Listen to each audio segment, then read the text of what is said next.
శ్రీ శ్రీ వేమూరి జగపతిరావు గారి మహనీయుల ముచ్చట్లు 10వ భాగం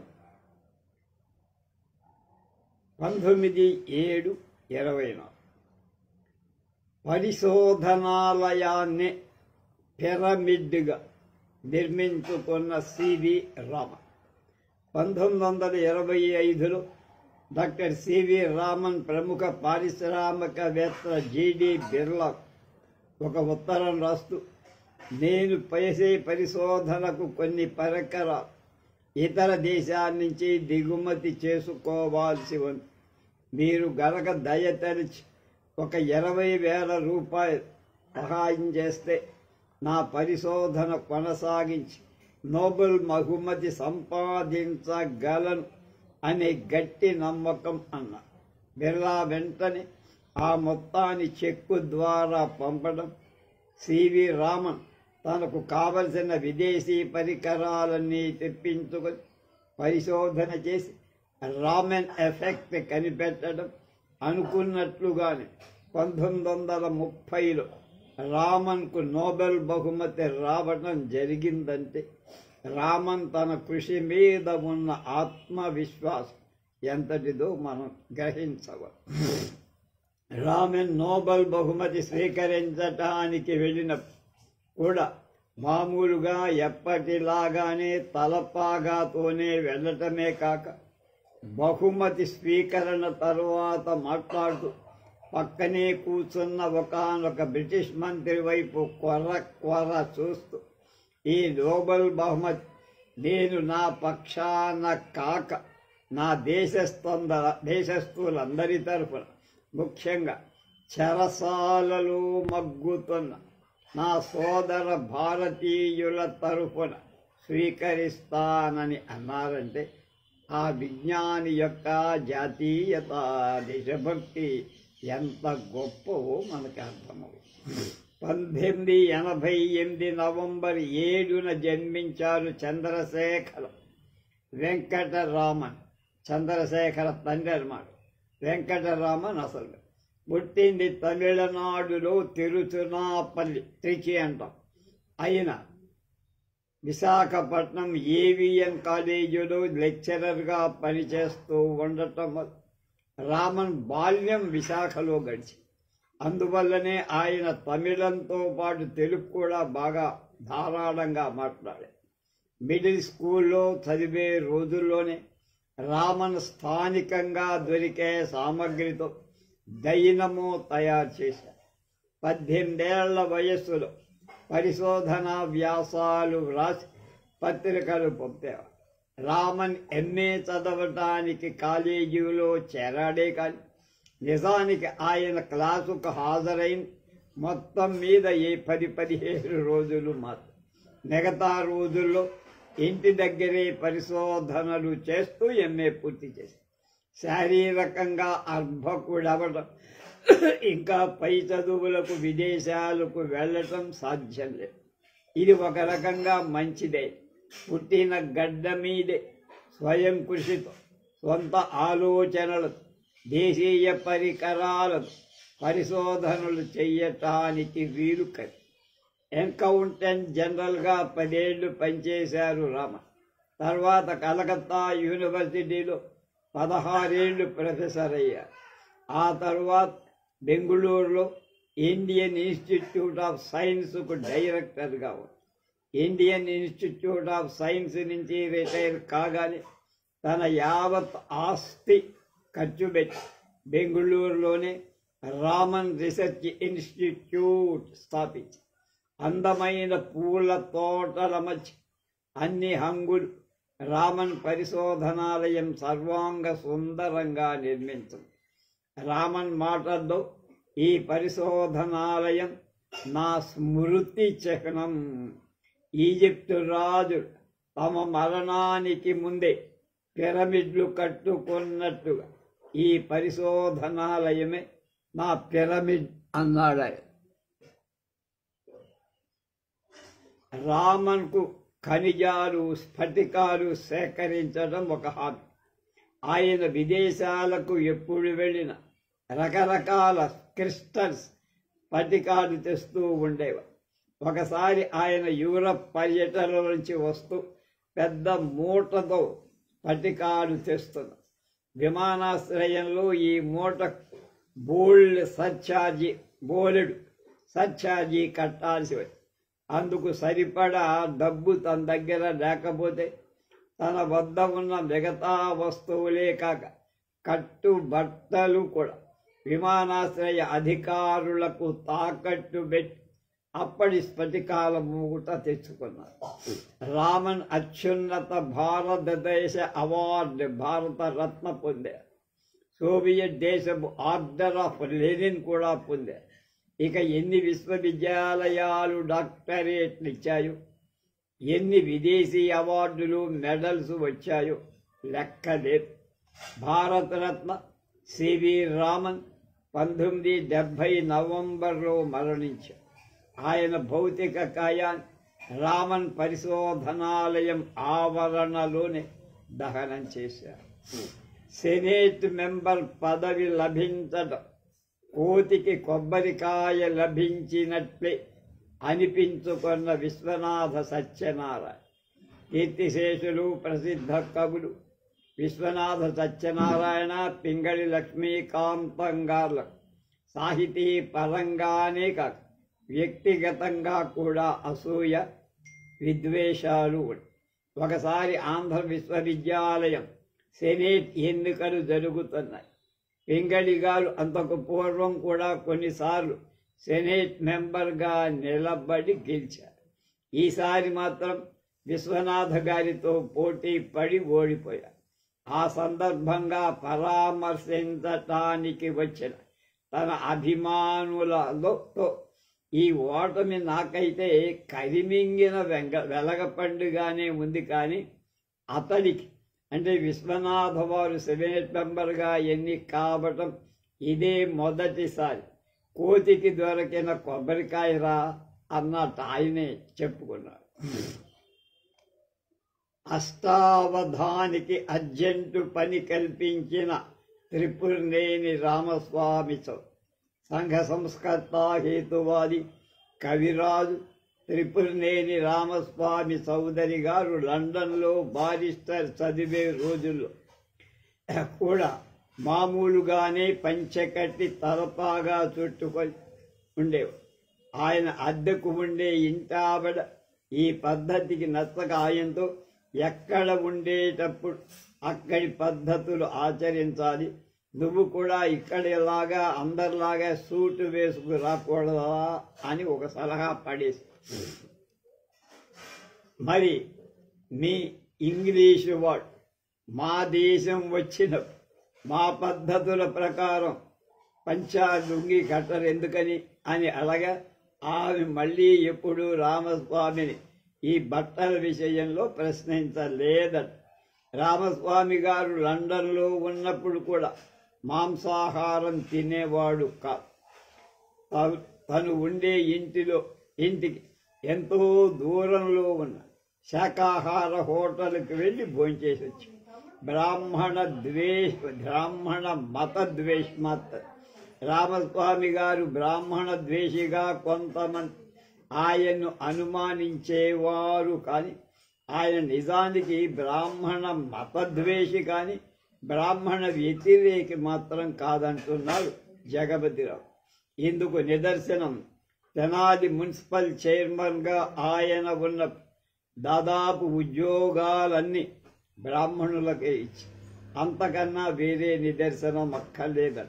అంటీ అంటనట్లు ఉండే తండ్రి కొడుకు రామస్వామి చౌదరి గారి కుమారుడు ప్రసిద్ధ రచయిత గోపీచంద్ గారు అంటీ తండ్రి కొడుకులు అంటీ అంటనట్లుగా ఉండరు.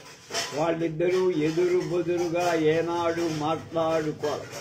అయితే గోపీచంద్ గారు తండ్రి అంటే ఎనలేని భక్తి శ్రద్ధలతో ఉండే, అలాగే రామస్వామి కొడుకంటే ఎంతో ఆప్యాయంగా ఉంది. అయితే దాన్ని బయట పడనిచ్చేవాడు. అరటికేలా ఈశాన్యం. ఒకసారి కవి సమ్రాట్ విశ్వనాథ గారు మాతాశ్రమ సూత ఇన్ని ఆయన ఉండే ఇంటి పేరు లేదా ఆయన ఉన్న దానిలో సూతాశ్రమం. అప్పుడు సోదరి గారు అరటి చెట్టుకు పాదు చేస్తున్నారు. విశ్వనాథ గారు స్వామి గారు అరటి గెల ఈశాన్యం మూల వేయదరాదంటారండి. వెంటనే కోయించండి అనగానే రామస్వామి అలాగే కోద్దాంలేండి, కానీ మీరు చెప్పినట్టు తక్షణం కాదు, అరటి గెల ఇంకో వారం రోజుల్లో పక్వానికి వస్తుంది, అప్పుడు కోస్తాలేండి అనగానే విశ్వనాథ కిం నాస్తి. కమ్మ కుమ్మరి విప్ర ఉప్పరి. గుంటూరు జిల్లా కొల్లూరులో జరిగిన ఒక సాహిత్య సభ సందర్భంగా ఒక దీక్షితులు గారు వ్యంగ్యంగా కమ్మ కుమ్మర శబ్ద సామ్యాన్ని బట్టి వీళ్ళిద్దరూ ఒకే కుటుంబంలోంచి వచ్చిన వాళ్ళు అని అనగానే సోదరుగా లేచి అలాగైతే విప్ర ఉప్పర దాన్ని బట్టి మీరిద్దరూ ఏకోదరులేనా అనేటప్పటికే ఆయన నోరు మూసుకోవాల్సి వచ్చింది. ప్రేక్షకులు హర్షధ్వానం. నూలు వడికితేనే స్వరాజ్యం వస్తుందా? రామస్వామి గారికి గాంధీ పట్ల అపార శ్రద్ధాసక్తులు ఉండే భక్తి కూడా గాంధీజీని ఎంతో గౌరవించేవారు.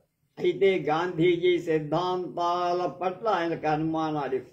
ఒక సందర్భంగా ఇలా అన్నారు, గాంధీజీ నూలు వడికితే స్వరాజ్యం వస్తుందంటారు, మనం స్వరాజ్యం కోల్పోయింది నూలు వడికే రోజులోనే కదా, మరి మళ్ళీ నూలు వడికితే స్వరాజ్యం ఎలా వస్తుందో నాకు అర్థం కావట్లేదు.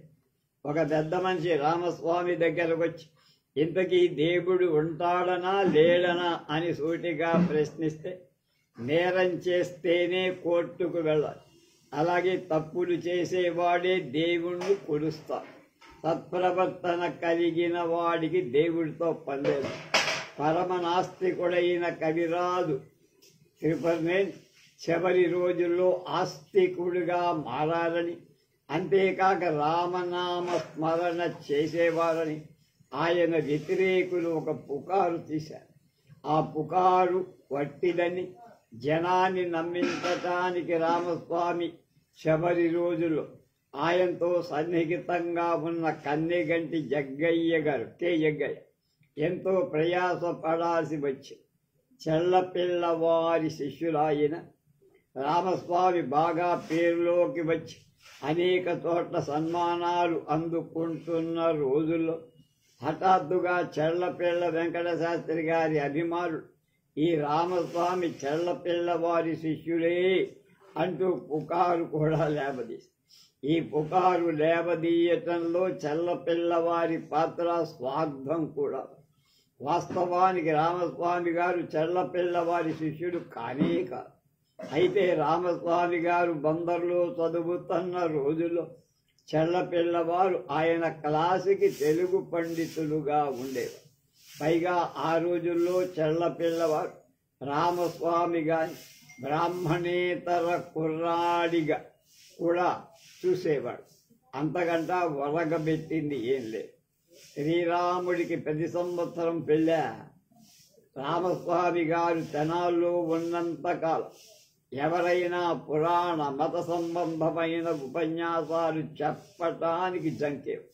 ఒకసారి కొంతమంది తెనాలిలో శ్రీరామ నవమి ఉత్సవాలు చేస్తూ ఆయన్ని మాట్లాడమని ఆహ్వాని ఆ ఉపన్యాసం ప్రారంభించి శ్రీరాముడు 10 సంవత్సరం పెళ్లి చేసుకోవడం ఏమిట్రా, అతనికి నీతి నియమం లేదా అంటూ రామునిలో గల లోపాలన్నీ ఏకరూపే, కేవలం ఈ ఉత్సవాలన్నీ బ్రాహ్మణుల బ్రతుకు తెరువు కోసం చేసే తంతులు తప్ప మరేం కాదన్నట్టు ఉపన్యసించి దాంతో ఆయన్ని ఎందుకు పిలిచానురా బాబూ అని నెత్తి నోరు వాదుకున్నారట ఆహ్వానించిన అష్టావధాని గారికి అర్జెంటు పని. ఒకసారి ఒక అష్టావధానిగా తెనాల్లో అష్టావధానం చేస్తారు. తలా ఒక సమస్య అడుగుతున్నారు. రామస్వామి గారు రాముడు సీతా సంవాదం గురించి ఒక పద్యం చెప్పమనగా అవధాని గారు కంగుతిని రామస్వామి చేతుల్లో పరాభవం తప్పదని అర్ధాంతరంగా ఏదో అర్జెంటు పని వచ్చిందని అవధానం ఆపేసి చల్లగా జారుకున్నాడట. ఒక సందర్భంలో ఒక పండితుడు కవిరాజుతో మత విషయమై తీవ్రంగా చర్చిస్తూ ఒక సందర్భంగా కవిరాజు ఆ పండితుడు మీరు మ్లేచ్ఛులు కదా అనడగానే ఉగ్రుడై కాదు నేను స్వచ్ఛమైన బ్రాహ్మణ్ణి అన్నారు. మరి మీరు మనుస్మృతి ఒప్పుకోరా అని అడిగితే ఎందుకు ఒప్పుకోను, దానిలోని ప్రతి అక్షరం శిరసావహిస్తారు అని పండితుడు అనగానే రామస్వామి గారు మనుస్మృతిలో వింఛ పర్వతాలు దాటి వచ్చిన వాళ్ళంతా మ్లేచ్ఛులే అని ఉన్న ఒక శ్లోకం చదివి ఆ పండితుల నోరు మోయించి కవిరాజు గారు మొదట్లో తన పేరు త్రిపురనేని రామస్వామి చౌదరిగా రాసుకునేవాడు. క్రమంగా రామస్వామి గారు కులమతాలకు అతీతంగా హేతువాదిగా మానవతావాదిగా ఎదగటంతో ఆ కుల చిహ్నమైన చౌదరి తీసేశారు. దస్తూరి పరమ దరిద్రంగా ఉండే కమ్యూనిస్టు సిద్ధాంతకర్త కారల్ మార్క్స్, కమ్యూనిజం సిద్ధాంతకర్త కారల్ మార్క్స్ చాలా బీదవాడు. బీదరికల్లో అష్టకష్టాలు పడేవాడు. ఆయన రోజువారీ వాడే వస్తువు కూడా ఒక్కొక్కసారి తాకట్టు పెట్టేవాడు. డబ్బులు వస్తువుని ఒకసారి మార్క్స్ తాకట్టు పెట్టిన వస్తువుని అనుమానించి తాకట్టు కొట్టు యజమాని పోలీసు రిపోర్టు ఇవ్వగా మార్క్స్ని అరెస్ట్ చేసి జైల్లో పెట్టారు. ఒకరు మార్క్స్ కుమార్తె చనిపోతే అంత్యక్రియలు జరిపించటానికి చేతిలో పైసా లేకపోతే అనేక మందిని యాచించాల్సి వచ్చి అప్పుల వాళ్ళ బాధ పడలేక కొన్ని రోజులు ముఖం చాటేస్తూ ఉండేవాడు మార్క్స్. ఈ అప్పుల బాధ తప్పించుకోవటానికి ఏదైనా ఉద్యోగంలో చేరే ప్రయత్నం చేసి లండన్ రైల్వే కార్యాలయానికి ఒక అప్లికేషన్ పెట్టారు. ఇంటర్వ్యూ వచ్చింది కానీ ఆయన దస్తూరి పరమ దరిద్రంగా ఉండటంతో ఉద్యోగం ఇవ్వటానికి అధికారులు ఒప్పుకోవాలి. మార్క్సిజం సిద్ధాంత గ్రంథం క్యాపిటల్ మొదటి భాగం రాసి దానిపైన వచ్చే ఆదాయంతోనైనా తన ఆర్థిక బాధలు తీరుతాయని రాశారు. కానీ అది కూడా నిరాశ అయింది. మొదట్లో జనం ఆ గ్రంథాన్ని పెద్దగా ఆదరించారు. మొదటి 1000 ప్రతులు 4 ఏళ్లకు కానీ అమ్ముడుపోరు. నిరాశ నిస్పృహలతో మార్క్స్ తన అల్లుడికి రాసిన ఉత్తరంలో క్యాపిటల్ పుస్తకం రాస్తూ కాల్చిన సిగరెట్ల ఖర్చు కూడా ఆ పుస్తకం అమ్మటం ద్వారా రాలేదురా బాబోయ్ అని గోలబెట్టి 6 సార్లు ఎఫ్ఏ తప్పిన అంటే ఇంటర్ అన్నమాట.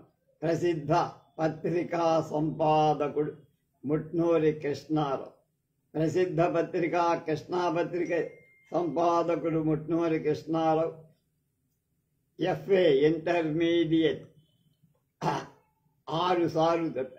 ఆయనకు ఇంగ్లీషు బాగా వచ్చేది కానీ లెక్కలు అంతేవి కావు. అందువల్ల ఆయన ఎప్పుడూ లెక్కల్లో తప్పేవారు. అయితే కృష్ణారావు గారి ఇంగ్లీష్లో మాత్రం అఖండం. ఆయన ఎఫ్ఏ చదివే రోజుల్లోనే బిఏ విద్యార్థులకు ఇంగ్లీష్ ట్యూషన్ చెప్పేవారు. షేక్స్పియర్ నాటకాలు ఆయనకు కుట్టినప్పే. బందర్ నోబెల్ కాలేజీలో ముట్నూరి కృష్ణారావు ఎఫ్ఏ చదివే రోజుల్లో ప్రసిద్ధ రఘుపతి వెంకటరత్న నాయుడు గారు ఉపాధ్యాయుడు. ఇంగ్లీషు బోధించడంలో వెంకటరత్న నాయుడు గారికి పెద్ద పేరు. ఒకసారి కృష్ణారావు బిఏ విద్యార్థులకు పాఠం చెబుతున్నారు.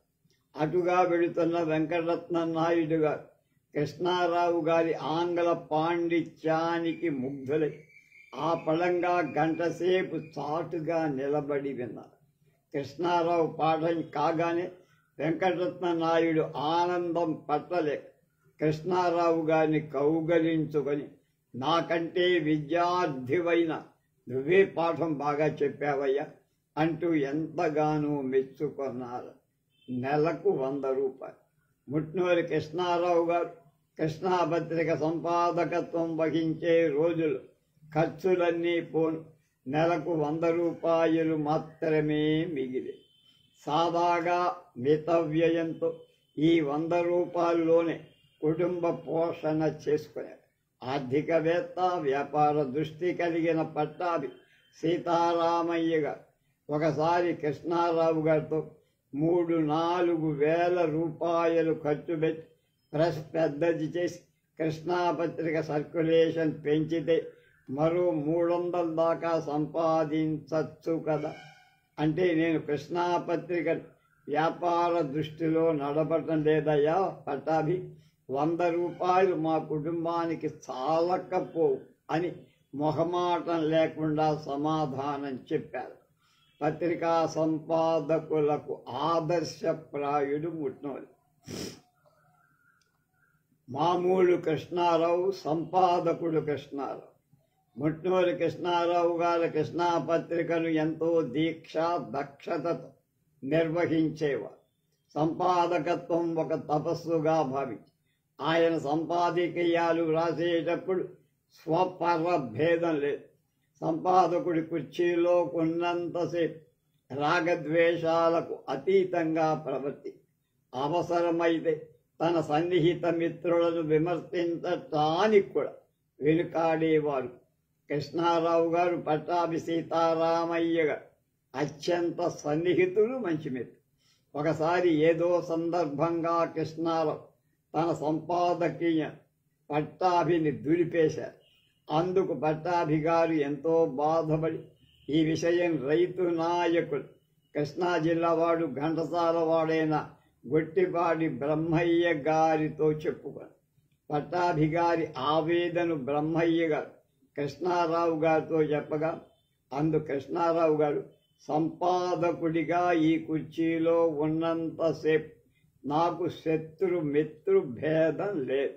కృష్ణాపత్రిక సంపాదకుడిగా నేను దేవుణ్ణి కూడా లెక్క చేయ అని తలపాగా చేసి బల్ల మీద పెట్టి యువతల కుర్చీలోకి వచ్చి కూర్చొని ఇప్పుడు నేను మామూలు కృష్ణారావుని, పట్టాభి నాకు ప్రియమిత్రుడు, పట్టాభిని ఎవరైనా అంటే నేను ఒప్పుకోను, కాబట్టి మామూలు కృష్ణారావుకి కృష్ణాపత్రిక సంపాదకుడు కృష్ణారావుకి భేదం ఏమిటో తెలిసిందా అన్నారట.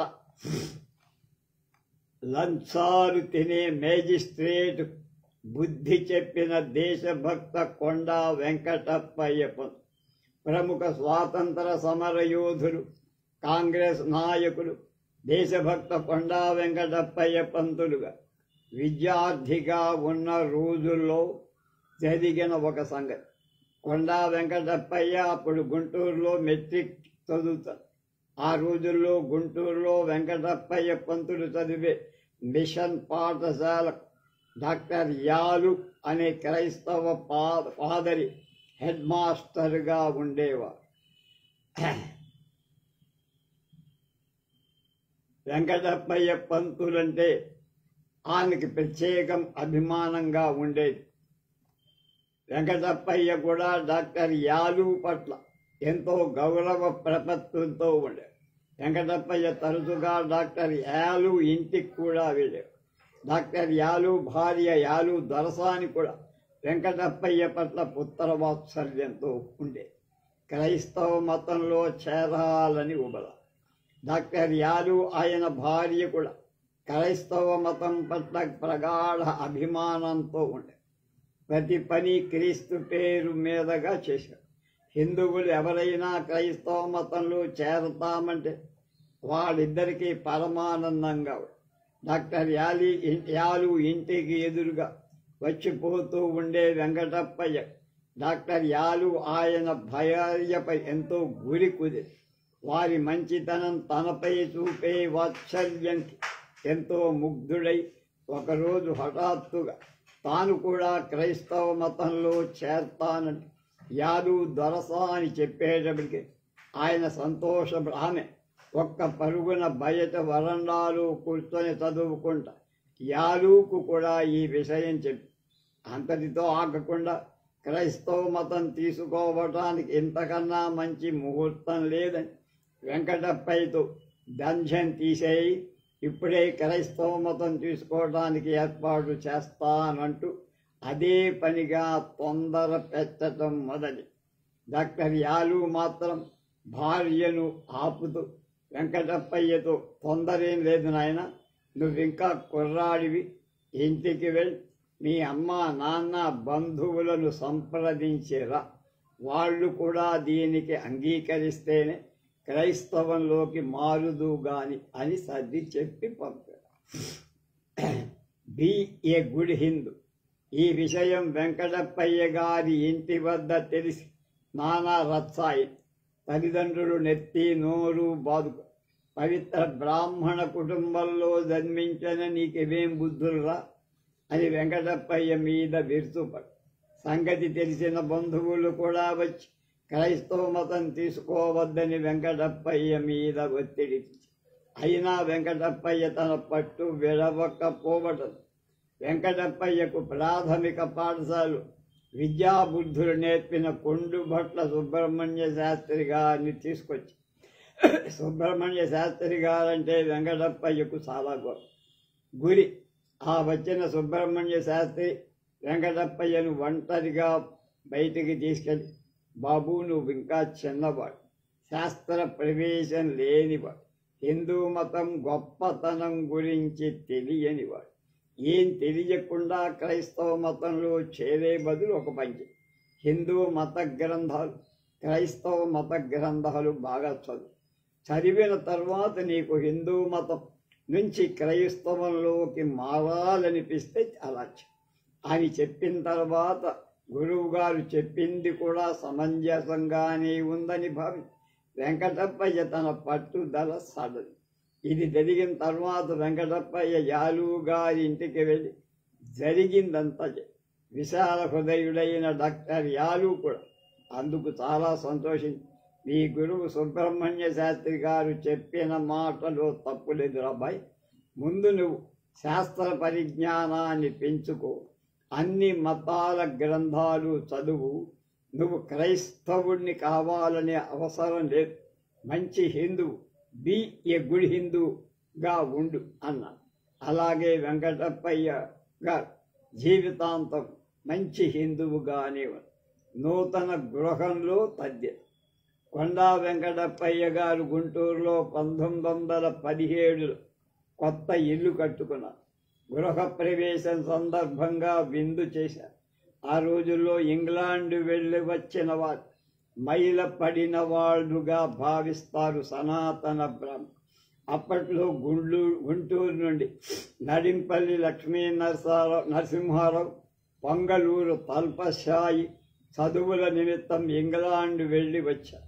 వీరిద్దరినీ సనాతన బ్రాహ్మణులు ఏ పనికి కార్యానికి పిలిచేవాళ్ళు కాదు, ఎందుకు అసలే పిలిచేవాడు. వెంకటప్పయ్య గారు ఈ చాద పుస్తకం బ్రాహ్మణుల మాట లెక్క పెట్ట వాళ్ళిద్దరినీ విందుకు పిలిచి, వీరిద్దరి గాలి తమకు సోకకుండా పూర్వాచార పరులైన బ్రాహ్మణులు తలుపు బిడాయించుకొని లోపల కూర్చొని భోజనాలు చేశారు. విందుకు వచ్చిన వీళ్ళిద్దరూ ఈ చాదస్తపు బ్రాహ్మణులతో తగాదాపడి వెంకటప్పయ్య గారిని ఎరకాటంలో పెట్టడం ఇష్టం లేక బయట వరండాలోనే కూర్చొని భోంచేసి, వెంకటప్పయ్య గారి నూతన గృహ ప్రవేశం జరిగిన 6 రోజులకి తండ్రి తద్దినం వచ్చి, కొత్త ఇంట్లో తద్దినం లాంటి అశుభ కార్యాలు చేయరాదని మళ్ళీ సనాతన బ్రాహ్మణులు గోల చేయటం మొదలు. తమ మాట వినకుండా నూతన గృహంలో తద్దినం జరిపిస్తే గృహ యజమానికి కీడు రాగలదని బెదిరించి వెంకటప్పయ్య గారు బెదిరింపులకు లొంగకుండా కొత్త ఇంట్లోనే తండ్రి తద్దినం పెట్టారు.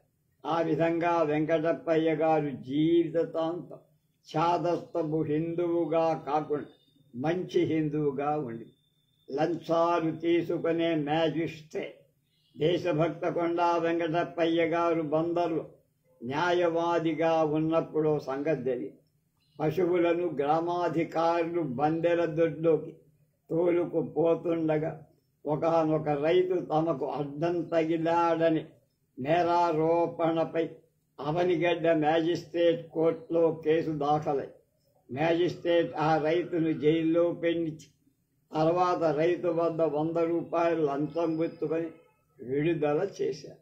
ఈ విషయం వెంకటప్పయ్య పంతులు గారికి తెలిసి మ్యాజిస్ట్రేట్ న్యాయ విరుద్ధంగా ప్రవర్తిస్తున్నాడు, లంచాలు నొక్కుతున్నాడు ఒక పిటిషన్ రాసి పై అధికారులకు ఒక ప్రతి మరొక ప్రతి మ్యాజిస్ట్రేట్కే స్వయంగా ఇంటికి వెళ్ళి అందించారు.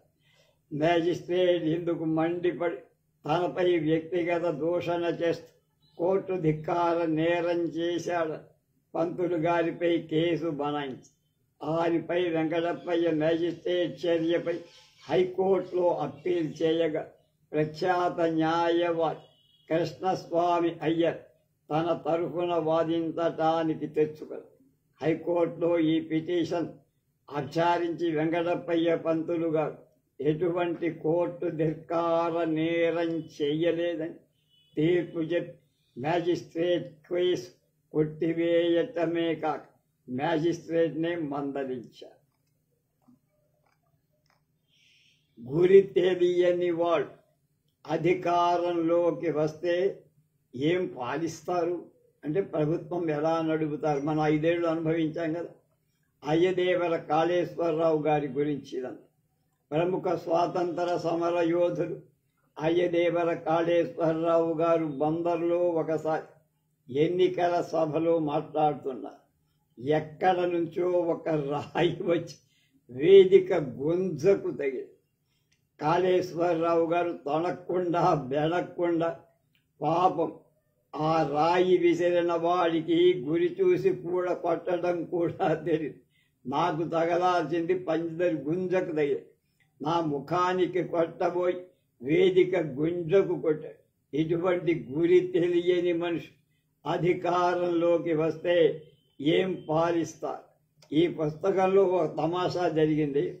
వెంకటప్పయ్య గారి బొమ్మ ఉన్న చోట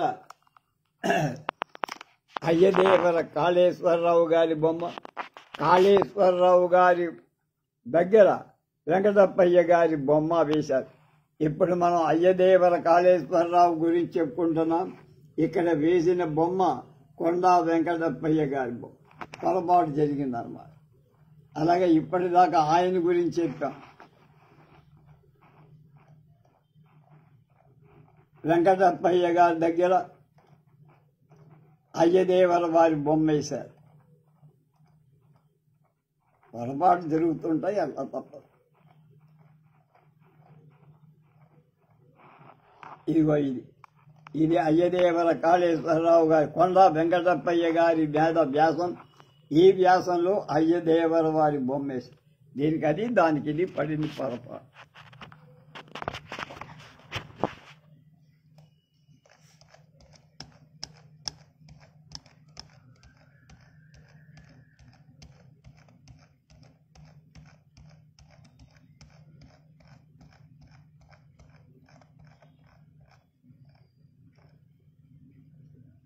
హిందువులకు వేదాంతి, క్రైస్తవులకు ఫాదిరి, ముస్లింలకు మౌల్వి రామమోహన్ రాయ్. రాజా రామ్మోహన్ రాయ్ని గురించి పండిట్ జవహర్లాల్ నెహ్రూ తన డిస్కవరీ ఆఫ్ ఇండియాలో ఈ విధంగా అన్నారు. అతను పండితుడే కాదు, మిక్కిలి నిశిత పరిశీలకు, అన్నిటికన్నా మించి సంఘ సంస్కరణ. బాల్యంలో ఇస్లాం చేత ఆకర్షింపబడి తర్వాత క్రైస్తవ మత ప్రభావానికి లోనై తన మతానికి అంటుపెట్టుకొని ఆ మతంలోని దురాచారాలు, దుష్ట సంప్రదాయాలను సంస్కరించటానికి ప్రయత్నించినవి. రామ్మోహన్ రాయ్ అనగానే బ్రహ్మ సమాజం, సతీ సహగమన నిషేధం, సంఘ సంస్కరణ మొదలైన విషయాలు గుర్తుకొస్తాయి. సతీ సహగమనమనే ఆచారం భారతీయులకు బహుశः టార్టార్ ప్రజల నుండి సంక్రమించి ఉండవచ్చు. టార్టార్ ప్రజలలో యజమాని చనిపోగానే అతని సేవకులు కూడా అతనితో పాటు చితిలో మరణించడం సంప్రదాయం. అంటే చెంగీజ్ ఖాన్ పరిపాలించే ప్రదేశాలకు ఈ సంప్రదాయమే భారతీయ ప్రజల్లో ప్రచారంలోకి వచ్చి సతీ సహగమనంగా మారి ఉండొచ్చని ఊహ. కానీ పాండురాజు భార్య మాద్రి అలాగే చనిపోయింది మనకు తెలుసు. వదిన గారి సతీ సహగమనం, ఈ సహగమనం మిగతా భారతదేశంలో అంత ప్రచారంగా లేదు.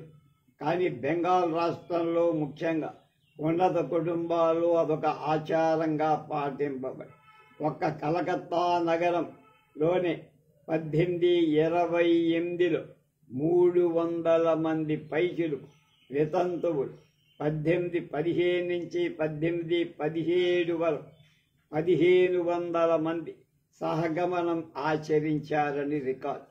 రామ్మోహన్ రాయ్ వదిన గారు 1821లో ఈ దుష్ట సంప్రదాయానికి గురై ఈ దారుణ హింసాకాండను కళ్ళారా చూసిన రామ్మోహన్ ఎలాగైనా రూపు మాపాలని ప్రతిజ్ఞ తీసుకొని కరపత్రాలు, సభలు, సమావేశాల ద్వారా దురాచారాన్ని నిరసిస్తూ ప్రజలలో ఒక విధమైన అలజడి తీసుకురాగలిగారు.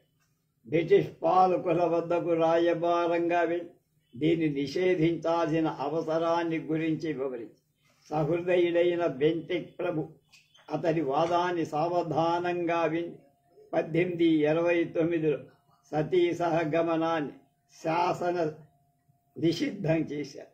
సంతకాల ఉద్యమం ఈ శాసనం అమల్లోకి రావటంతో పరమ సనాతులైన 20 మంది పండితులు 800 మంది కలకత్తా పౌరుల సంతకాలతో సహగమనాన్ని నిషేధించకూడదు అని ఒక మహజర్ బెంటిక్ ప్రభువుకు సమర్పించి దీనికి ప్రతిగా రామ్మోహన్ అనేక మంది పౌరుల సంతకాలతో సహగమన నిషేధాన్ని అభినందిస్తూ బెంటిక్కు సమర్పించి సనాతనుల కుట్రను వెల్లడించి భారత నారీమణులకు మహోన్నతమైన ఉపకారం చేసి రామ్మోహన్ కీర్తి ఆచంద్రార్కం నిలిచేట్టు చెయ్యగలిగింది బ్రహ్మ సమాజ స్థాపన పెట్టారు.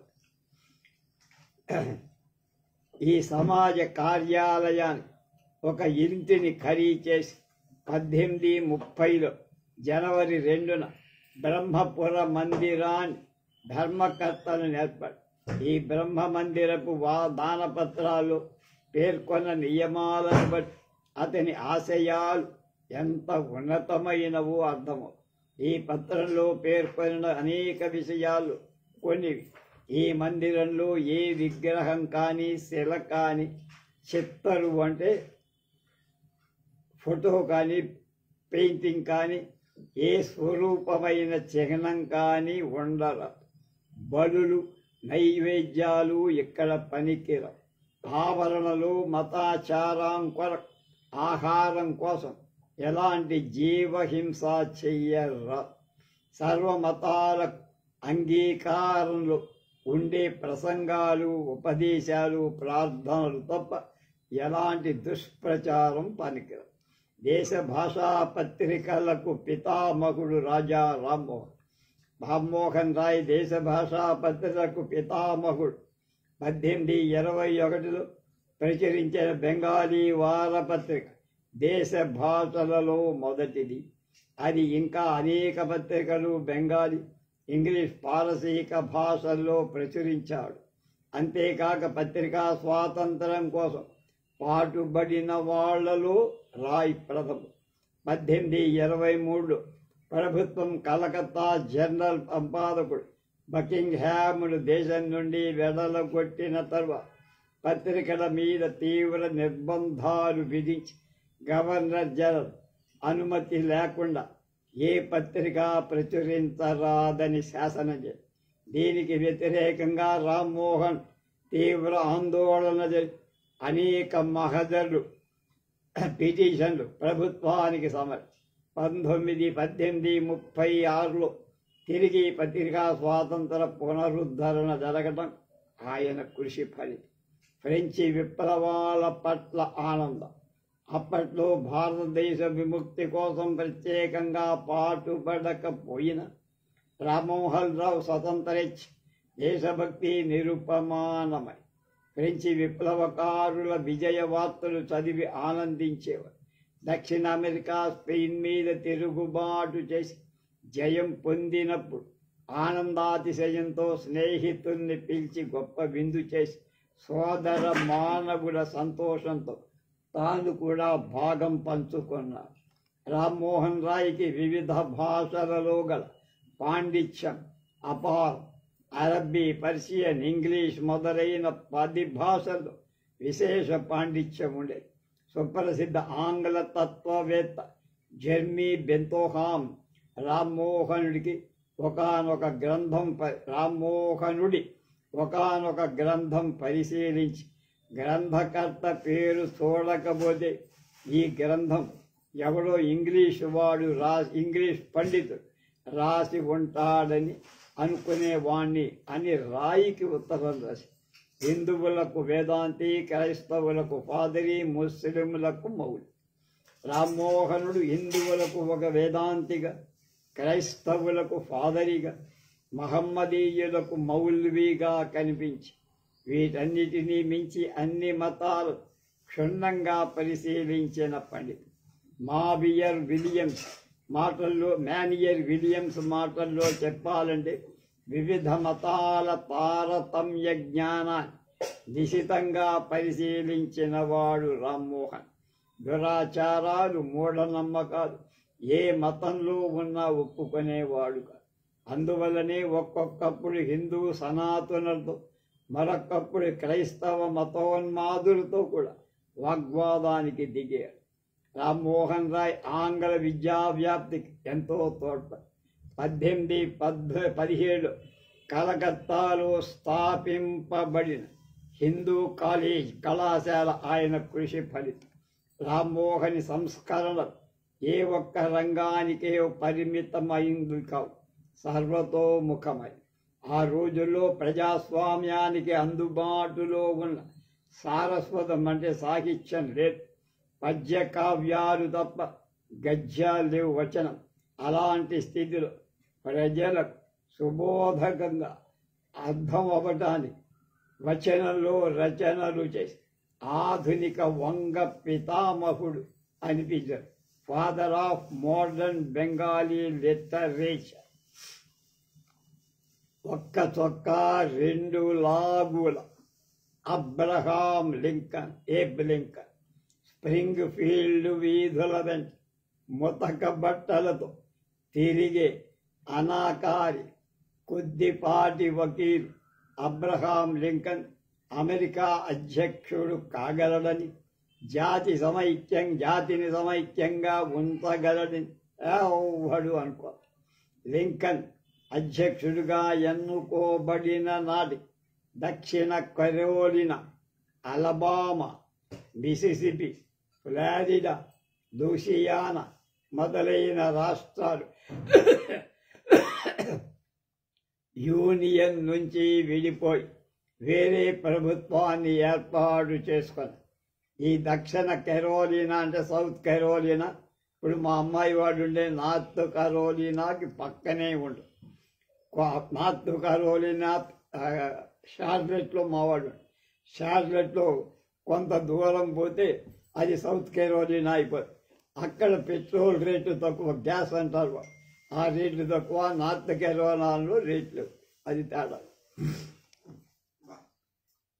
లింకన్ అధ్యక్ష పదవిని స్వీకరిస్తూ జాతిని ఉద్దేశించి ఈ విధంగా చెప్పారు: అత్యంత విషమమైన ఈ అంతర్యుద్ధ సమస్య మీ చేతుల్లో ఉంది, కానీ నా చేతుల్లో లేదు.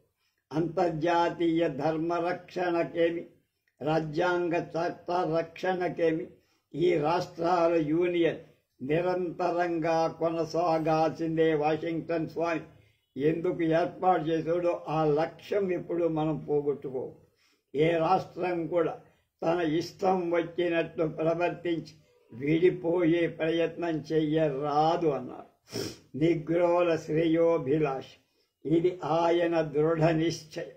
దీనికోసం ఆయన అంతర్యుద్ధం కొనసాగించి 4 ఏళ్ళు తన శక్తియుక్తులన్నీ ధారపోయాల్సి వచ్చి దక్షిణ రాష్ట్రాల సైన్యాధిపతి సమర్థుడు అయిన జనరల్ లీతో ఢీకొని అనేక వ్యయ ప్రయాసాలకు లోను కావాల్సి.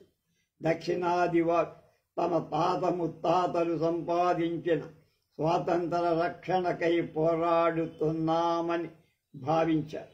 ఉత్తరాది వారు తమ పూర్వీకులు స్థాపించిన యూనియన్ కోసం రక్షణకై పోరాడుతున్నామని ఏమైతేనే 4 ఏళ్ళు మహాదారుణంగా వీరోచితంగా సాగిన ఈ అంతర్యుద్ధం యూనియన్ బలాల విజయంతో సమాప్తి చెందింది. అబ్రహాం లింకన్ అమెరికన్ ప్రజల మహోన్నత నాయకుడుగా, నిగ్రోల శ్రేయోభిలాషిగా బయల్పడ్డాడు. అంతర్యుద్ధం లింకన్ మేధాశక్తి, శక్తియుక్తులకు, సమయస్ఫూర్తికి గీతురాయిగా నిలబడి ఒక చొక్క 2 లాభం. 1809 ఫిబ్రవరి 12 ఇలినాయిస్ రాష్ట్రంలో ఒక చక్కల ఇంట్లో జన్మించిన అబ్రహాం లింకన్ తల్లిదండ్రులు నిరుపేదలు, రెక్కాడితే కాని డొక్కాడు. అతడు జన్మించింది ఒక కర్ర గుడిసె, నివసించింది కూడా అక్కడ.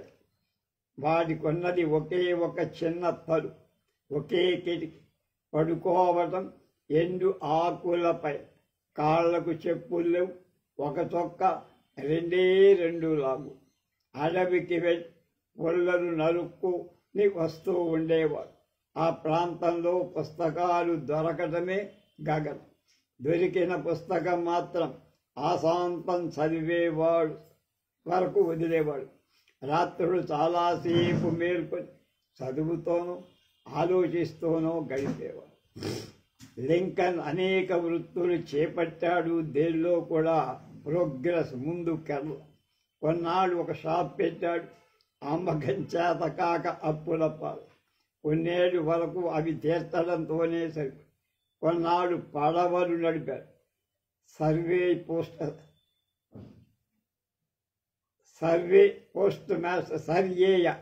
పోస్ట్ మాస్టర్గా పనిచేశాడు. ఉపన్యాసాలు ఇచ్చాడు. ప్రజల భాషలో ఉపన్యసించగలని గ్రహించాడు. 25వ ఏట శాసనసభకు, అసెంబ్లీకి ఎన్నుకోబడి మానవ ప్రవృత్తిని పరిశోధించటం మొదలుపెట్టి 28వ ఏట డాలర్లతో స్ప్రింగ్ ఫీల్డ్లో ఒక వకీల్ వృత్తి చేపట్టాడు. లాయర్గా పేరు సంపాదించాడు. కేసులో న్యాయం ఉంటేనే తీసుకునేవాడు. 1854లో అతని ఆలోచనలు నిగ్రోల బానిసత్వం మీదకు మళ్ళాయి. ఒక ఉపన్యాసంలో ఈ విధంగా అన్నాడు: మానవుడి స్వార్థ బుద్ధి వలన బానిసత్వం పుట్టింది. ధర్మపరుడు బానిస దాన్ని నిరసిస్తాడు. అప్పటికి అంతకు మించి చెప్పటం తప్పితే కార్యరూపణ ఏమి చెయ్యగలిగే అవకాశాలు ఆయన చెయ్యను లేదు.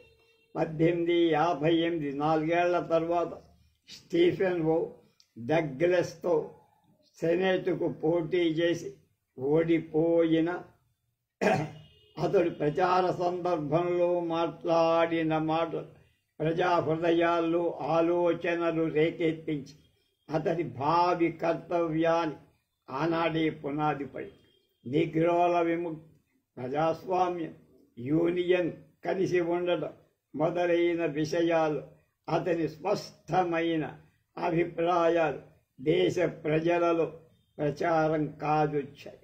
పిట్స్బర్గ్ ప్రసంగం, పెన్సిల్వేనియా రాష్ట్రంలో ఉంటుంది పిట్స్బర్గ్. లింకన్ అక్కడే మనకి మొదటి వెంకటేశ్వర స్వామి దేవాలయం చిన్న కొండ మీద ఉంటుంది. చాలా బాగుంది. లింకన్ హాస్యప్రియుడు, వక్త. ప్రజా హృదయాల్లో సూటిగా నాటుకొని హాస్యోక్తులకు, శ్రోతలకు తన వాదం పట్ల ఆసక్తి జనింపచేయగలిగే దిట్ట. అతని పిట్స్బర్గ్ ప్రసంగాల కలకాలం నిలిచిమండి. ప్రజల కోసం, ప్రజల చేత ఏర్పడిన ప్రజల ప్రభుత్వం government of the people, by the people, for the people అంట. భూమండలం నుంచి అంతర్ధానం కాకూడదు అనే మాటలు ప్రపంచంలో ప్రజాస్వామ్యం ఉన్నంత ప్రజల చెవుల్లో గింగురుమంటూనే ఉంటాయి. అంతర్యుద్ధం ముగిసిన వెంటనే కాంగ్రెస్లో మాట్లాడుతూ లింకన్ మహాశయుడు ఈ విధంగా అన్నాడు.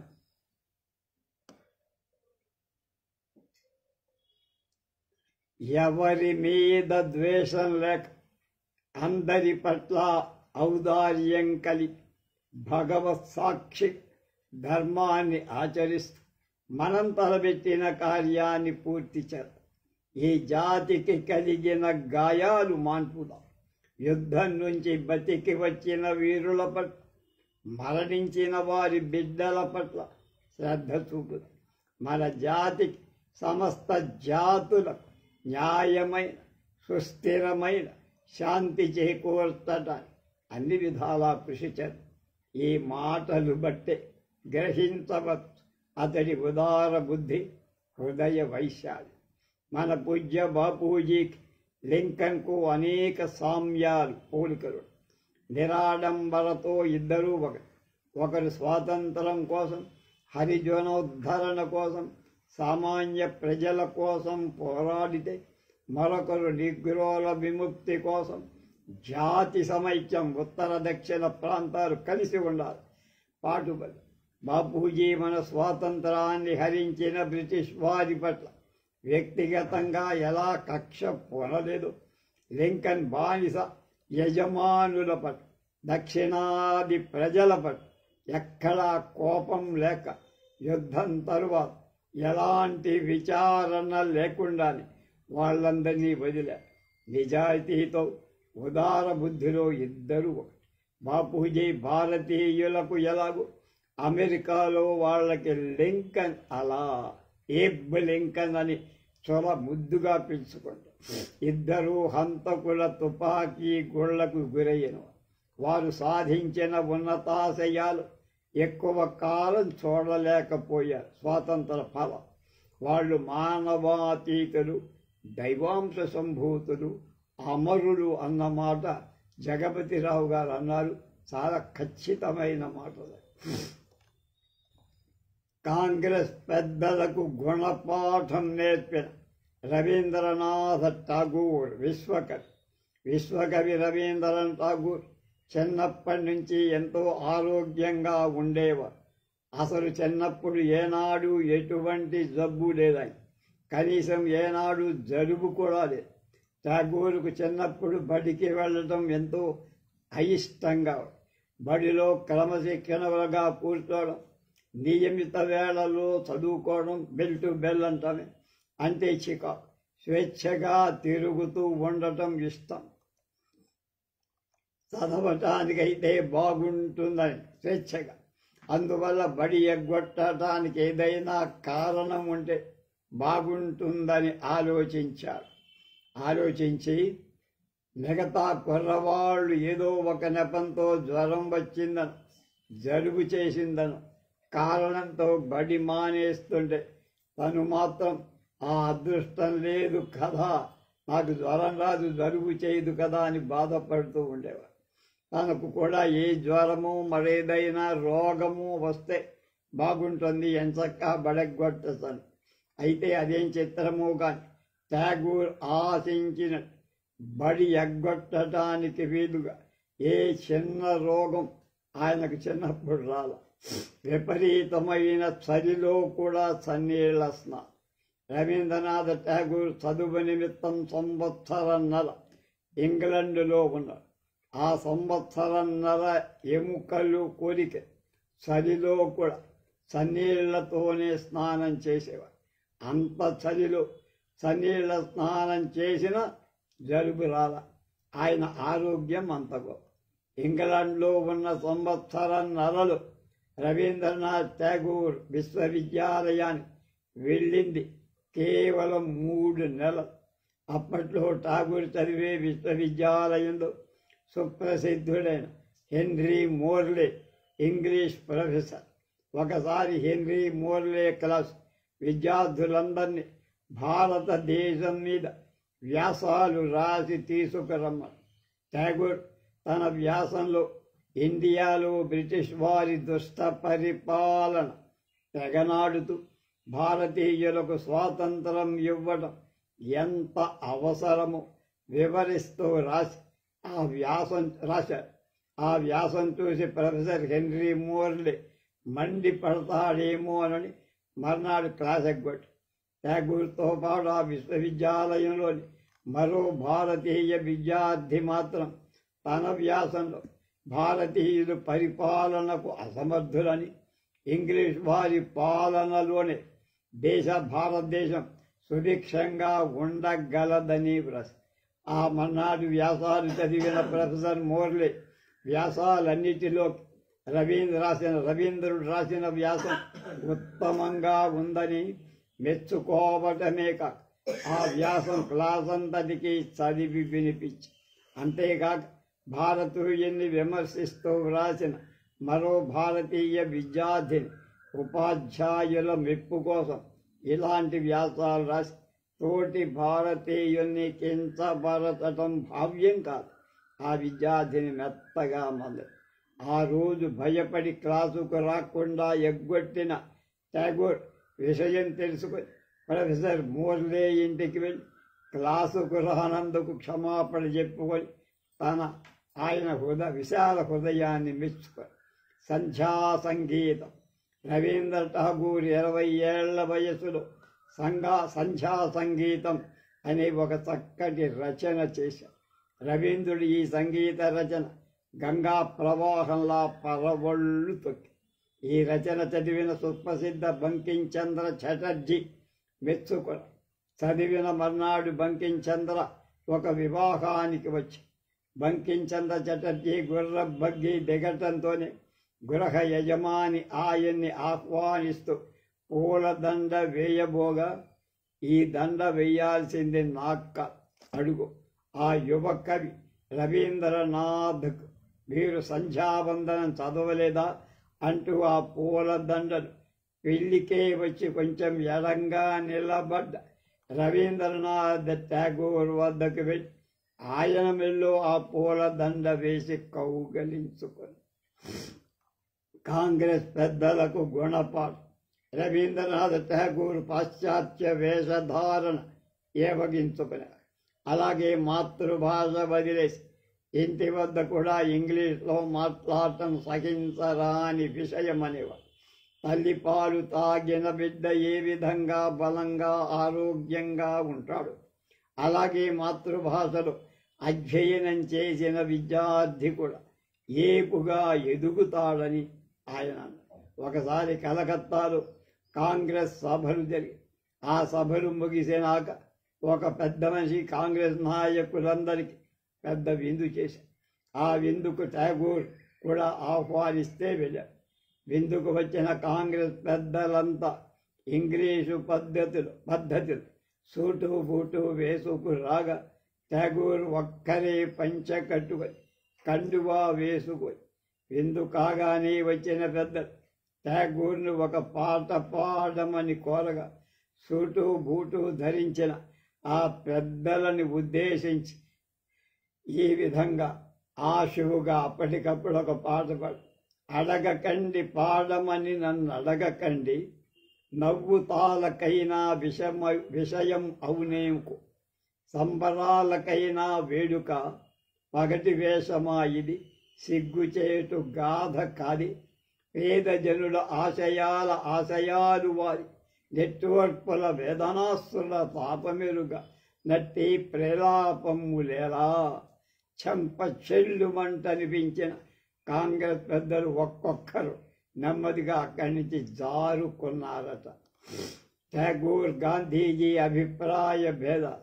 రవీంద్రనాథ్ ఠాగూర్కు గాంధీజీకి కొన్ని విషయాల్లో భేదాభిప్రాయాలు. సహాయ నిరాకరణ చరఖా కార్యక్రమం ఠాగూర్కు నచ్చేవి కావు. అవే కాక బీహార్లో భూకంపం వచ్చిన గాంధీజీ అంతరాని వారి పట్ల సవర్ణ హిందువుల వైఖరి వల్ల కలిగిన పాప ఫలితమే. అంతరాని వారి పట్ల సవర్ణ హిందువుల వైఖరి వల్ల కలిగిన పాప ఫలితమే ఈ భూకంపం అన్నాడు.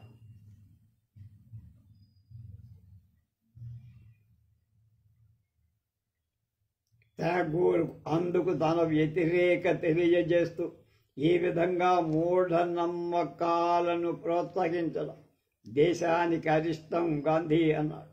చరఖా కార్యక్రమానికి విశ్వకవి ఆశీస్సుల కోసం గాంధీజీ శాంతి నికేతన్ సందర్శించారు. ఠాగూర్కి గురూజీ అని పిలిచేవాడు గాంధీజీగా. ఈ విషయంలో రవీంద్రుడు ఠాగూర్ని ఒప్పించలేకపోయారు. ఆ సందర్భంగా వాళ్ళిద్దరికి వాగ్వివాదం కూడా జరిగినట్టుగా అంటారు. అలాగే సహాయ నిరాకరణ విషయంలో నాన్ కోఆపరేషన్, వీళ్ళిద్దరి అభిప్రాయాలు విరుద్ధం. ఒక విధంగా మహనీయులిద్దరి మధ్య అనేక అభిప్రాయ భేదాలున్న పరస్పరం ఎంతో గౌరవించుకునేవారు. ఒకరి పట్ల మరొకరు ఎంతో ఆప్యాయంగా ఉండేవారు. 1930లో రవీంద్రనాథ్ ఠాగూర్ బ్రిటన్లో పర్యటిస్తూ ఆయన చేసిన ప్రసంగాలన్నిటిలో గాంధీ గొప్పతనాన్ని ప్రస్తుతించారు. అస్పృశ్యతకు వ్యతిరేకంగా గాంధీ ఆమరణ నిరాహార దీక్ష పూనగా ఠాగూర్ ఎంతో తలడిల్లిపోయి ఒక మహనీయుడి మరణానికి కారణం కావద్దు అంటూ దేశ ప్రజలు పదే పదే విజ్ఞప్తి చేశారు. ఆయనే స్వయంగా గాంధీ జంతకు వెళ్ళి ఒప్పించి నిరాహార దీక్ష విరమింపజేసి ఈ సందర్భంగా గాంధీ కోరికపై రవీంద్రనాథ్ కంపించే గొంతుకతో ఈ విధంగా పాడారు.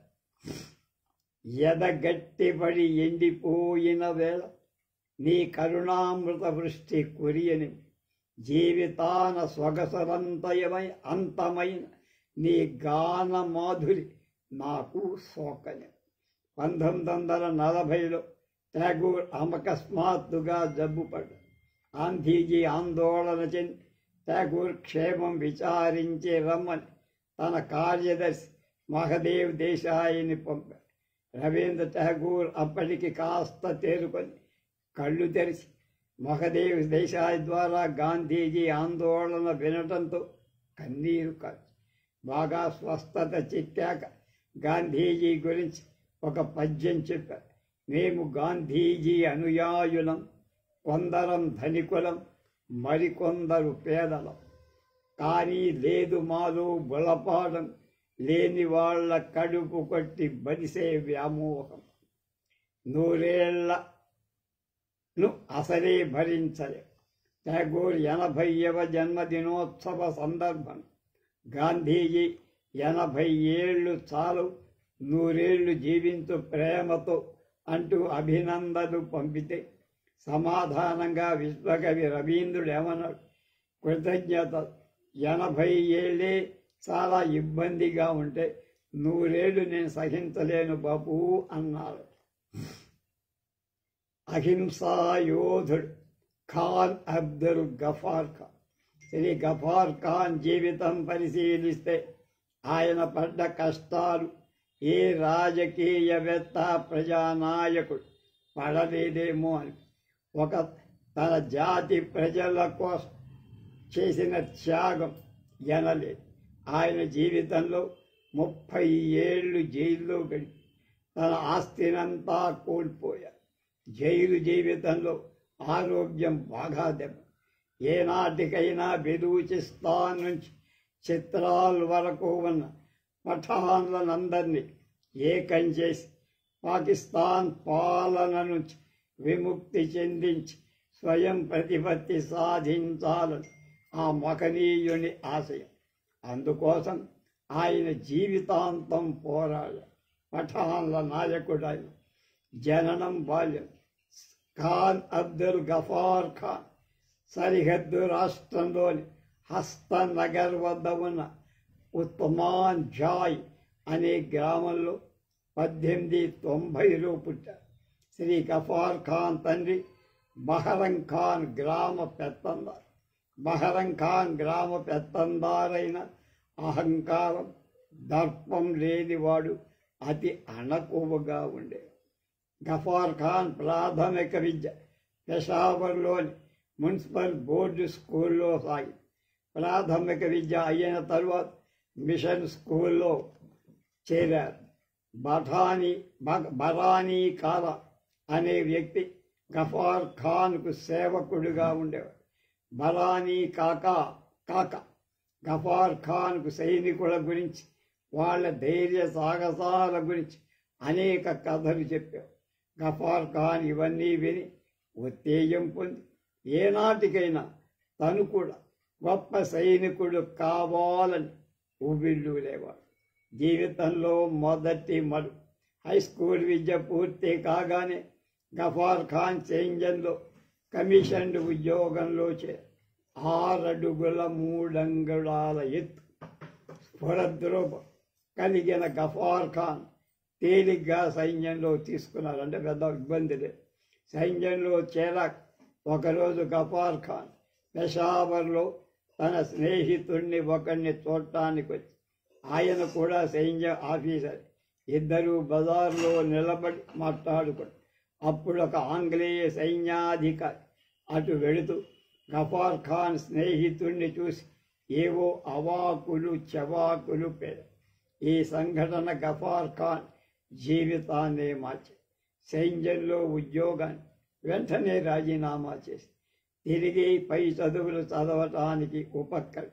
ఆలిఘర్లో కొంతకాలం చదివాడు.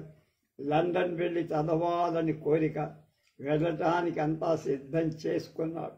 కానీ తల్లికి ఇష్టం లేక అడ్డు చెప్పటం వల్ల ఆగిపోయి ఇక చదువుకు స్వస్తి చెప్పి ప్రజాసేవ చేయాలని నిశ్చయించుకు బ్లాక్ లా నల్ల చట్టం 1901లో బ్రిటిష్ వాళ్ళు పంజాబ్ రాష్ట్రం నుంచి ఫక్తూన్లుండే ప్రాంతాన్ని వేరు చేసి అనేక అమానుష చట్టాలని ప్రవేశపెట్టి సాహసోపేతులైన అనేక మంది ఫక్తులు బ్రిటిష్ వాళ్లపై ఎదురు తిరగటం ప్రారంభించారు. ఫక్తుల స్వాతంత్రం కోసం అణచివేయటానికి ఫ్రాంటియర్ క్రైమ్స్ రెగ్యులేషన్ యాక్ట్ ప్రవేశపెట్టి దీన్నే ఫక్తులు బ్లాక్ లా అన్నారు. ఈ చట్టం కింద నిరపరాధులైన అనేక మంది భక్తులను ఎట్లాంటి విచారణ లేకుండా ఉరికంబం ఎక్కించి అసలు ఈ చట్టం కింద ఏ పోలీస్ కానిస్టేబుల్ అయినా ఏ ఫక్తూన్ పెద్ద మనిషినైనా అరెస్టు చేసి ఎంతకాలమైనా జైల్లో పెట్టచ్చు. ఈ గఫార్ ఖాన్ రాక్షస చర్యను ఎదుర్కోవటానికి ప్రజలను సమాయత్తపరచాడు. అనేక గ్రామాలు తిరిగాడు. అనేక మంది ప్రముఖులను కలిశాడు. కానీ బ్రిటిష్ వారి హింసాకాండ తంత్రాలకు జడిసిపోయిన ప్రజలు ఆయనతో సహకరించే పరిస్థితుల్లో లేదు. ఈలోగా మొదటి ప్రపంచ యుద్ధం రానే వచ్చి అరెస్టులు, కారాగాలు. 1918 నాటి ప్రపంచ యుద్ధం ముగిసింది. 1914లో వచ్చి 1919లో రౌలట్ చట్టానికి వ్యతిరేకంగా దేశవ్యాప్త ఆందోళన చేసి గఫార్ అందులో పాల్గొన్నారు. రౌలట్ బిల్లుకు వ్యతిరేకంగా గఫార్ ఖాన్ స్వగ్రామంలో జరిగిన సభలో 1,00,000 మంది ప్రజలు పాల్గొన్నారు. ఈ విధంగా అనేక చోట్ల సమావేశాలు ఫక్తూన్ ప్రాంతం అంతా జరిగాయి. దాంతో ఫక్తూన్ ప్రజల్లో ఒక విధమైన చైతన్యం బ్రిటిష్ వారి పట్ల ఏవగింపు కలిగి బ్రిటిష్ ప్రభుత్వం సైనిక శాసనం ప్రకటించి గఫార్ ఖాన్ మార్షల్ లా కింద అరెస్టు చేసి 6 నెలలు జైల్లో పెట్టి జైలు నుంచి విడుదలైన తర్వాత గఫార్ ఖాన్ ఖిలాఫత్ ఉద్యమంలో పాల్గొన్నారు. పెషావర్లో ఖిలాఫత్ కమిటీకి అధ్యక్షుడయ్యారు. అధ్యక్షుడుగా ఉంటూనే ఫక్తూన్ ప్రాంతమంతా పర్యటించి బ్రిటిష్ వ్యతిరేక ఉద్యమం నడిపారు. ఫక్తూన్ ప్రజలలో స్వాతంత్ర బీజాలు వెదజల్లటం ప్రారంభించారు.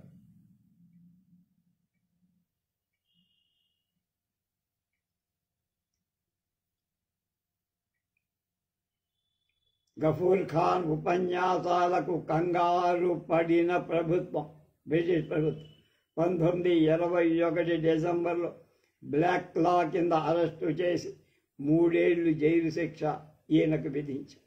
ఈ 3 ఏళ్లు పెషావర్, డేరా ఇస్మాయిల్ ఖాన్, బాలీ జైళ్లలో గడిపాడు. డేరో ఇస్మాయిల్ ఖాన్ జైల్లో గఫార్ ఖాన్ చేత రోజు 20 సేర్ల గోధుమలు దంపించేవాడు, పిండికి తాళ్ళు నేయించేవాడు. కుక్కలు కూడా ముట్టని తిండి పెట్టారు. వీటన్నిటి వలన గఫార్ ఖాన్ 4 మాసాలు 45 పౌండ్ల బరువు తగ్గారు. ఆరోగ్యం పూర్తిగా దెబ్బతి. కొంతకాలం పెషావర్ జైలుకు మార్చారు. అక్కడ పరిస్థితి కొంతనే. పఖ్తూన్ జైలు నుంచి విడుదలైన తర్వాత గఫార్ ఖాన్ పఖ్తూన్ ప్రజలకు ఒక వార్తాపత్రిక అవసరమని భావించి అప్పటికి వాళ్ళ భాష అయిన పుస్తులో వార్తాపత్రిక అని పిలవబడిందేదీ లేదు.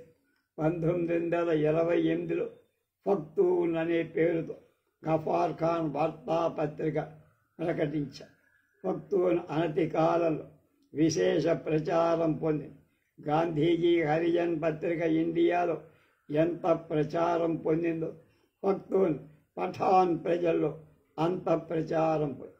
ఇతర దేశాల్లో ఉన్న అనేక మంది పఠాన్లు దీనికి ఆర్థిక సాయం కాంగ్రెసులో ప్రవేశం.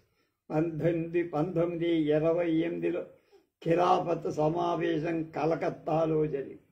గఫార్ ఖాన్ అక్కడికి వెళ్ళారు. అదే సమయంలో కాంగ్రెస్ సభలు కూడా అక్కడే. ఖిలాఫత్ సమావేశంలో మహమ్మద్ అలీ హిందువులపై చేసిన విమర్శ గఫార్ ఖాన్కు ఎంతో బాధించి అందు మీదట సమావేశం నుండి బయటికి వచ్చి కాంగ్రెస్ సమావేశానికి హాజరయ్యారు. మళ్ళీ తిరిగి ఎన్నడు ఖిలాఫత్ సమావేశాలకు వెళ్ళాల. అంత దేశభక్తి. 1929 లాహోర్ కాంగ్రెస్ సమావేశానికి వెళ్ళారు.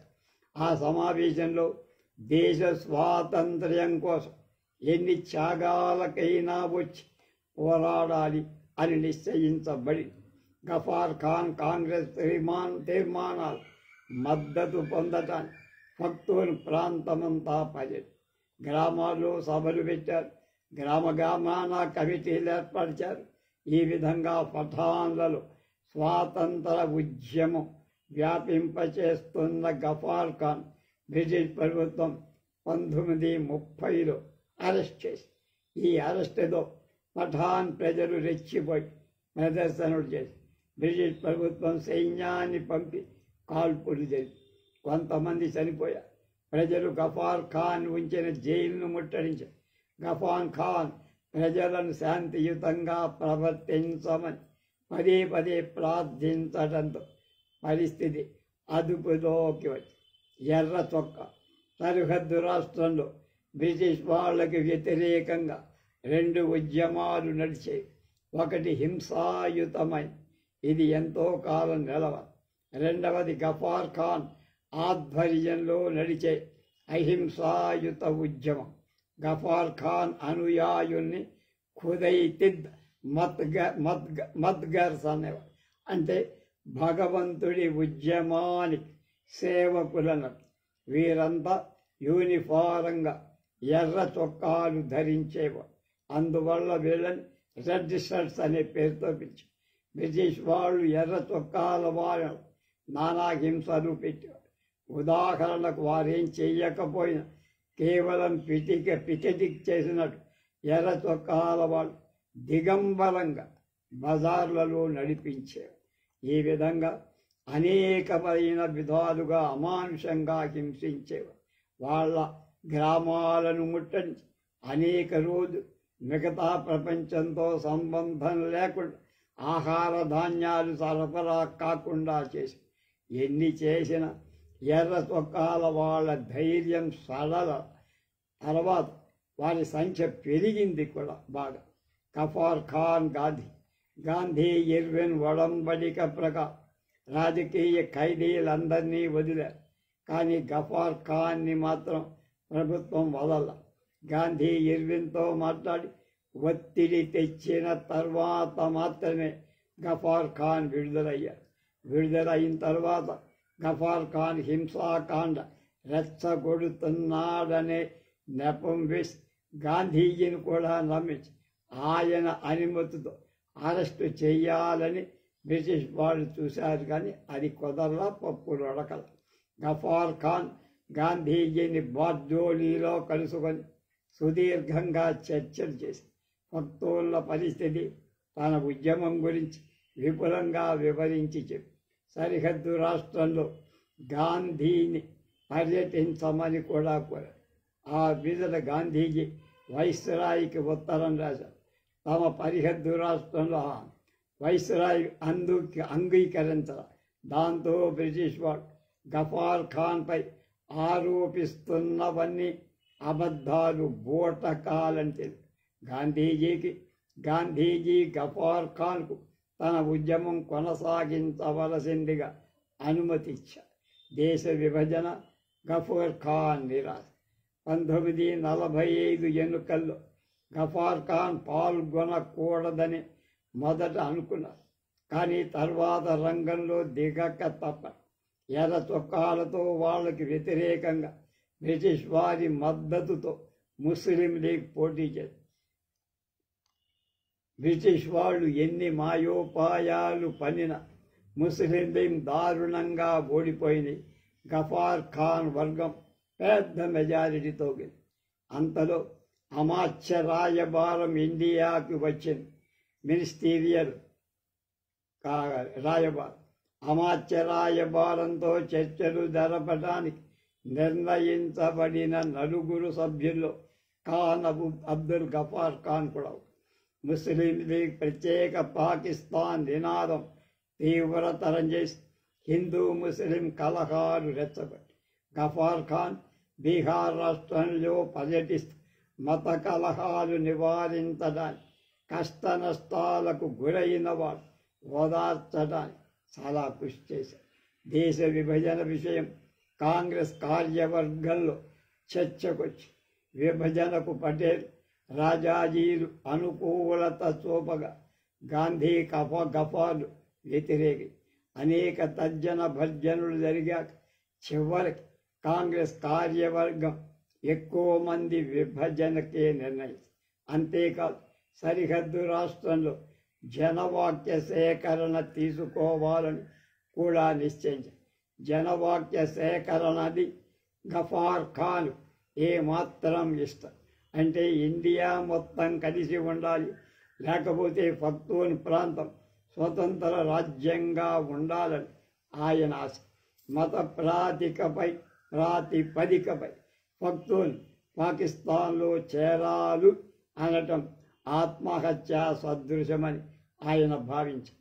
పాకిస్తాన్ ఏర్పడిన మొదటి 18 ఏళ్లలో గఫార్ ఖాన్ 15 ఏళ్లు జైల్లో పెట్టి, బ్రిటిష్ వాళ్ళ హయాంలో మరొక 15 ఏళ్ళు, మొత్తం 30 ఏళ్ళు జైల్లోనే ఉన్నారు.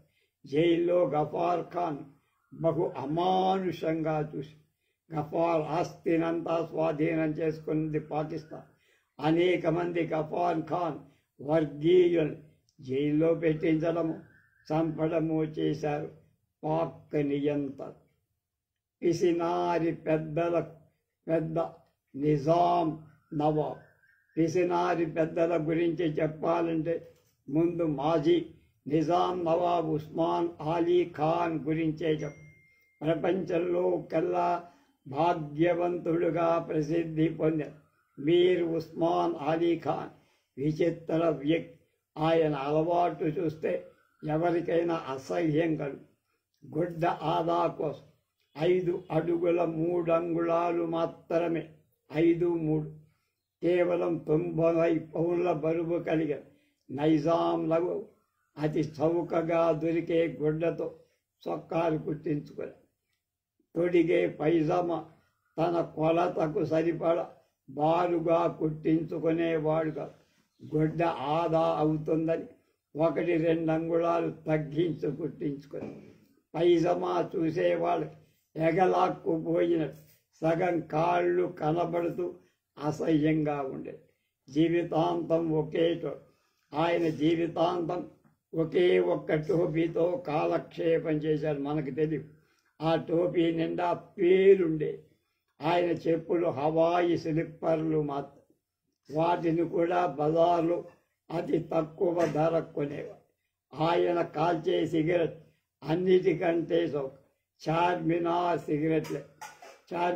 సిగరెట్లను ఆయన నిర్విరామంగా కాల్చి, ఎవరైనా అతిథులు వస్తే ఖరీదైన సిగరెట్లు తనకు ఇవ్వపోతుంటే ఇంకా 2 ఇవ్వండి అని లాక్కునేవాడు. పోనీ వాటిని కోడేవాడా అంటే లేదు. వాటిని భద్రంగా తన సిగరెట్ పెట్టెలో దాచుకొని మాటికి చూసుకొని ఆనందిస్తూ ఈ విధంగా ఖరీదైన సిగరెట్లపై మోజు తీర్చుకునేవాడు. దాచుకోవడం నవాబు గారి పడక గది సొగసు. నవాబు గారి పడక గది ఎంతో చీదరంగా రోజు ఊడ్పించుకునేవాడు. కాల్చేసిన సిగరెట్టు పీకలు పోగుపడి ఉండే. పడక గదిలో పాతకాలపు పడక మంచం, ఒక బల్ల, ఇక్ష్వాకుల నాటి కుర్చీలు 3 మాత్రం. వీటిని ఏ విధంగా కదిలించడానికి ఎవరికి అధికారం. ఆ పడక గదిలో నవాబు చాప మీద కూర్చొని భోంచేశాడు. సంవత్సరానికి ఒకనాడు మాత్రమే పుట్టిన రోజున గది అంతా బూజు దులిపి యాస్ట్రేలు, చెత్త కొండీలు ఖాళీ చేసి గది కూర్చి ఒక్క పొడి నల్ల మందు ఎక్కువ వాడేవాడు నైజాం నవాబ్. ఎప్పుడూ ఒక్క పొడి నమలటం పళ్ళు గార పట్టి ఉండి ఏనాడు దంతవైద్యుడి చేత శుభ్రము చేయించుకునేవాడు. నవాబు తన దగ్గరకు వచ్చి గౌరవ అతిథుల కోసం కేవలం ఒక బిస్కెట్, అరకప్పు టీ మాత్రమే ఇచ్చి పొరపాటున కూడా 2వ బిస్కెట్ పెట్టేవాడు. పార్లమెంట్ ఎన్నికల ఖర్చు 10 రూపాయలు. నైజాం నవాబు లాంటి వాడు మరొక పిసినారి జాన్ ఎల్విన్. ఆయన బ్రిటన్కు చెందినవాడు. 20 కోట్ల పౌండ్ల ఆస్తి. 12 సంవత్సరాలు పార్లమెంట్ సభ్యుడిగా ఉన్న ఈ మహానుభావుడు ఎన్నికల ప్రచార నిమిత్తం కేవలం 10 రూపాయలు మాత్రం ఖర్చు. పార్లమెంట్ సభ్యుడిగా 12 సంవత్సరాలు ఒకే ఒక్క సూటుతో కాలక్షేపం చేసి, పార్లమెంటులో నేను కూడా 5 సార్లు అమెరికా వెళ్తే 5 సార్లు ఒకే ప్యాంటు, ఒకే రకమైన షర్ట్. అవి ఎందుకో నాకు సెంటిమెంట్ అన్న. వాటితోనే వెళ్ళి వచ్చి, అంటే వాటి ఉతకటం లేదా అంటే ఉతికి ఇస్త్రీ చేసి దాచుకునేవాడు. మళ్ళా వెళ్ళేటప్పుడే తొడుకు. పార్లమెంటులో ఏనాడు నోరెత్తిన పాపాన్ని మిగతా పార్లమెంటు సభ్యుల పురోనోట్లపై హెచ్చు వడ్డీ అప్పులు పెడుతూ ఉండి, అయితే ఆ పార్లమెంటు సభ్యులు తిరిగి ఆ మొత్తాన్ని ఇచ్చేవాళ్ళుగా. అలాగని జాన్ ఎల్విన్ ఆ నోట్లను కంప్లైంట్ చేసేవాడుగా. ఎందువల్లంటే కోర్టుకెక్కితే ప్లేడర్ ఫీజు ఇవ్వాల్సి. అందువిధంగా నోట్లు వాయిదా పోయి 2 కోట్లు నష్టం. ఈ విధంగా నష్టపోయిన ధనాన్ని పూర్తి చేసుకోవడానికి తను చేసే ఖర్చుల్లో ఇంకా కోత పెట్టుకునేవాడు. చెత్త కుండీలో పారాయాల్సిన టోపీలు ఏరి తెచ్చుకొని వాటిని ధరించేవాడు. కొత్త బూట్లు కొనుక్కోకుండా బజార్లో పారేసిన వాటిని తెచ్చుకొని వాడేవాడు. పైగా వాటికి ఏనాడు పాలిష్ చేసేవాడు. పాలిష్ చేస్తే ఆ బూట్లు తొందరగా అరిగిపోతాయని భయం. అంతకంటే విచిత్రం, పెళ్లి చేసుకుంటే పెళ్ళాన్ని పోషించాల్సి వస్తుంది, పైగా పిల్లలు పుడితే అదొక్కరు అని పెళ్లి చేసుకోవటం మానేసి వెనక ముందు ఎవరు లేని ఒక వంటావిడిని తెచ్చుకొని వంట చేయి. అయితే ఆ వంటావిడితో అక్రమ సంబంధం వల్ల 2 కొడుకులు పుట్టి చనిపోయే నాటికి జాన్ ఎల్విన్ ఆస్తి కోట్లాది ఆస్తికి వాళ్ళు వారసులయ్యారు. పేద పోగు చేసిన కోటీశ్వర్ 1950 సంవత్సరాలకు పూర్వం బ్రిటన్లో ఒక పిసినారి డేనియల్ డాన్సర్ ఉండేవాడు. ఆయనకు అనేక కోట్ల రూపాయల సంపద ఉంది, వందలాది ఎకరాల పొలం. అయినా రోజు తట్టనెత్తి పెట్టుకొని వీధుల వెంట తిరిగి పేడ పోగు చేస్తూ ఆ పేడని పొలంలో ఎరువుగా వేసి కుటుంబంలో ఎవరైనా జబ్బు చేస్తే ఎలాంటి పరిస్థితుల్లో డాక్టర్ని పిలిచేవాడు, మందులు వాడేవాడు కాదు. ఎవరైనా ఈ విషయమై చెప్పితే ఈ పాడు మందులతో జబ్బు తగ్గుతాయా, పెడతాయి. భగవదీక్ష ఎలా ఉంటే అలా జరుగుతుంది.